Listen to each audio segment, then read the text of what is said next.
મેક્સિકોને પહેલીવાર મહિલા રાષ્ટ્રપતિ મળી શકે છે। તેઓ નોબેલ પુરસ્કાર જીતનાર સમિતિના સભ્ય હતા। ચૂંટણી હિંસામાં 200 લોકોએ જીવ ગુમાવ્યા। મેક્સિકોમાં 2 જૂને યોજાયેલી રાષ્ટ્રપતિની ચૂંટણીમાં પ્રથમ વખત મહિલા ઉમેદવાર જીતી શકે છે। રવિવારે મતગણતરી શરૂ થયા બાદ પ્રારંભિક વલણોમાં સત્તાધારી મોરેના પાર્ટીના ક્લાઉડિયા શેઇનબોમ આગળ ચાલી રહ્યા છે। તેમને 60% મત મળ્યા છે। નેશનલ એક્શન પાર્ટીના સોચિલ ગલ્વેઝ બીજા સ્થાને છે। તેમને અત્યાર સુધીમાં 28% મત મળ્યા છે। ક્લોડિયા શેઇનબોમ ઉમેદવાર મેક્સિકોના બંધારણના નિયમો અનુસાર રાષ્ટ્રપતિ ઓબ્રાડોરને વધુ 6 વર્ષનો કાર્યકાળ મળી શકે નહીં। આવી સ્થિતિમાં શાસક પક્ષ મોરેના પાર્ટી તરફથી ક્લોડિયા શેઇનબોમને ઉમેદવાર બનાવવામાં આવ્યા છે। તે મેક્સિકો સિટીના ભૂતપૂર્વ મેયર રહી ચૂક્યા છે અને લાંબા સમયથી લેફ્ટ પોલિટિક્સ સાથે સંકળાયેલા છે। 2007માં મેક્સિકોની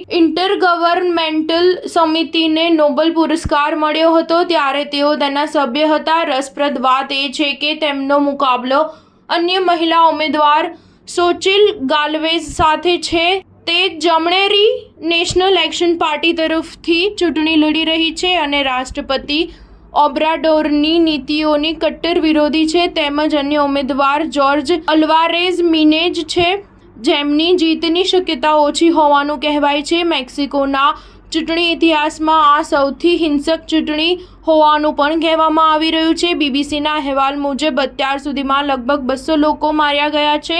એકલા ગુરેરો પ્રાંતમાં 50થી વધુ લોકોના મોત થયા છે। મેક્સિકોમાં છેલ્લી સામાન્ય ચૂંટણી 2008માં યોજાઈ હતી। તે દરમિયાન લગભગ 150 લોકોની હત્યા કરવામાં આવી હતી। સ્ટાર ન્યૂઝ 7 હંમેશા સચ્ચાઈની સાથે।